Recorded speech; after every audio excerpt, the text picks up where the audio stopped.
Moix du lundi au mercredi aux alentours de 16h10. Dans cette émission, nous avons pour habitude de débriefer ces minutes passées ensemble avec un portrait de vous. Je crois que vous le savez, aujourd'hui nous sommes lundi et c'est avec la minutieuse Judith Cohen-Solal. Bonjour Judith.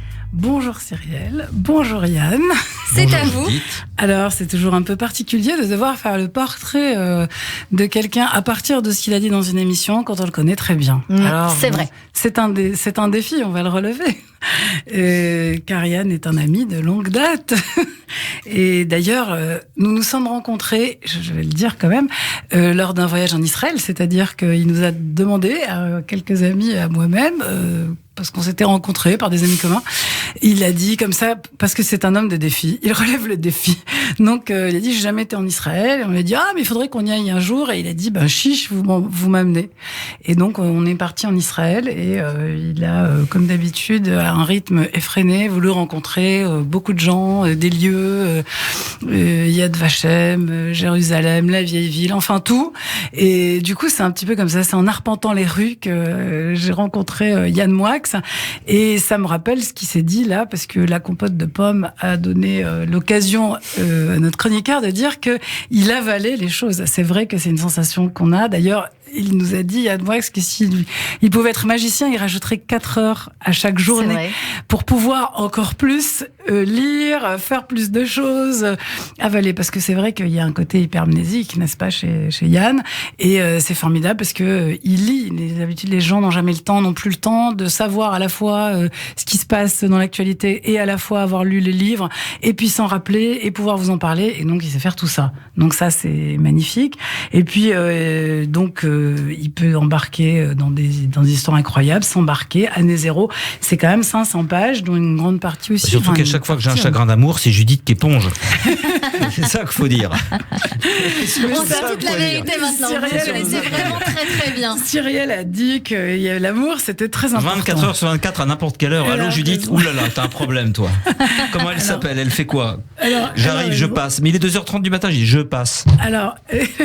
C'est marrant parce que à la fois c'est vrai, à la fois c'est faux. C'est un petit peu comme Yann, c'est-à-dire qu'il fait de la fiction, mais en étant tout le temps dans le cœur de la vérité, en tout cas dans l'essence et dans le sens. Alors vous, Judith, qui le connaissez dans le privé, on va dire ça comme ça, qu'est-ce que vous avez relevé de ce qui a été dit à l'antenne et est-ce qu'il y a ces vérités? C'est pour ça que je disais ça, parce que quand il a dit la compote de pommes, ça m'a fait penser à tout ça, cette manière d'avaler, mais aussi ce que vous avez dit sur l'amour, mais ce qu'il a dit lui, parce que quand il a dit est-ce que vous êtes amoureux, il a dit je passe. Alors depuis le temps que je suis là, je crois que c'est le premier qui dit je passe.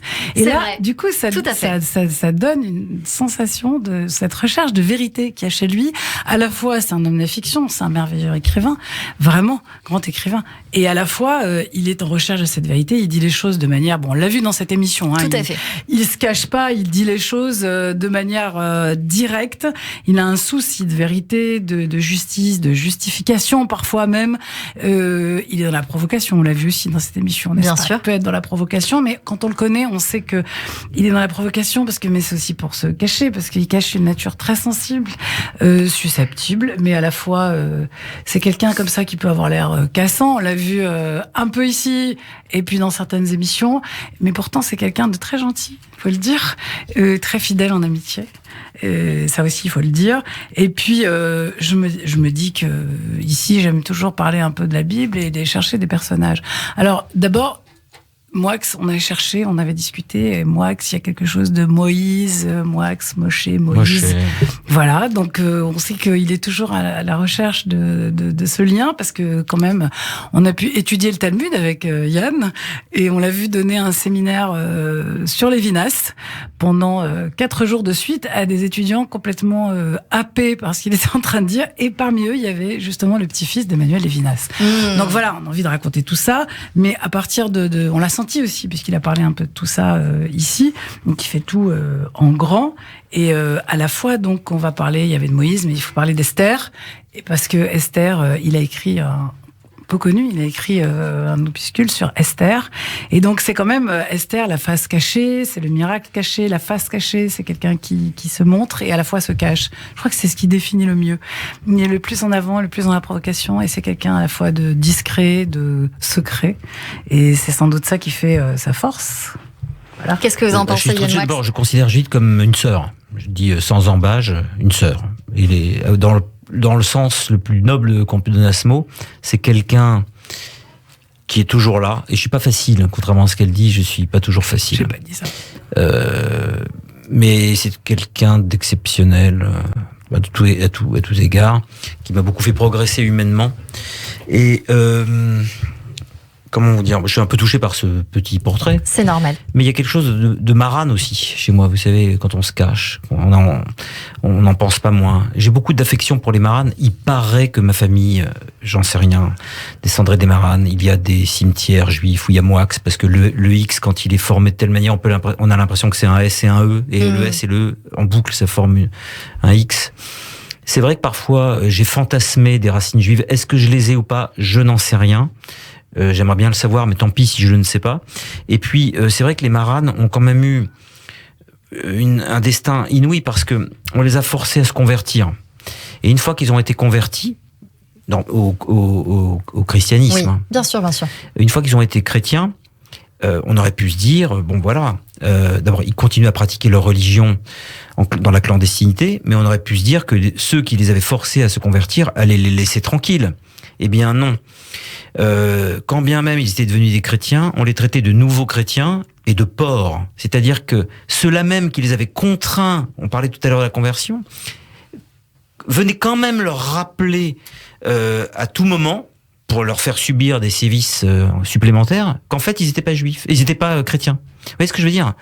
Il y avait les thèses de pureté du sang déjà à l'époque, etc. Et pendant l'Inquisition, on torturait quand même des convertis pour leur faire avouer qu'en fait, ils étaient quand même pas chrétiens. Il y a quelque chose d'atroce dans le destin des maranes. On n'est jamais complètement converti. Il reste toujours une part d'impureté.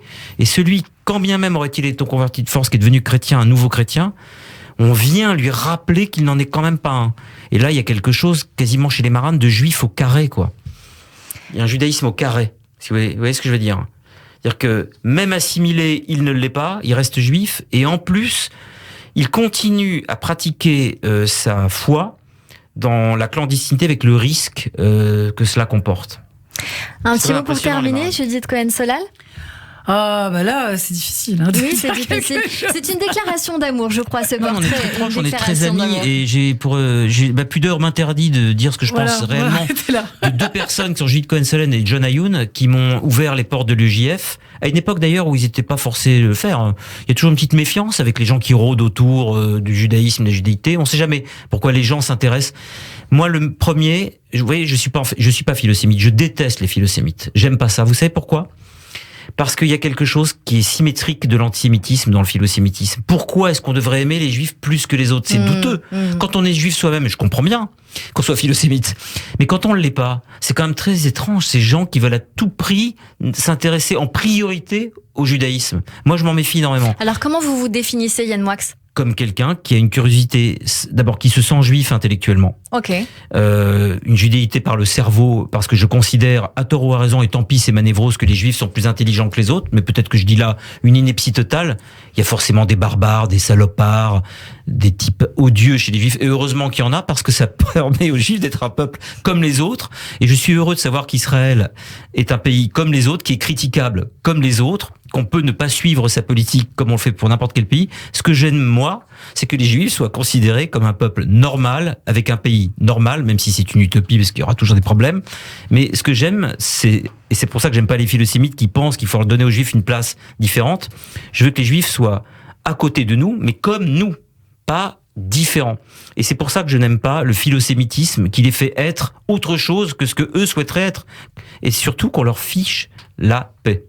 On connaît votre positionnement maintenant, Yann Moix, qui est très clair. Merci beaucoup de nous avoir expliqué tout ça sur Radio J. On finit cette émission en soufflant avec un coup de cœur en direct à 16h20, une découverte musicale sur Radio J. Si Philippe Catherine et Jean Ferrat avaient un fils, eh bien il s'appellerait Oscar. Oscar les vacances, vous connaissez Yann Moix, Oscar les vacances? Non. Il est à votre droite et c'est l'occasion de le découvrir avec son titre Superman. Bien son jeu, salopard. On écoute et on en parle sur Radio J.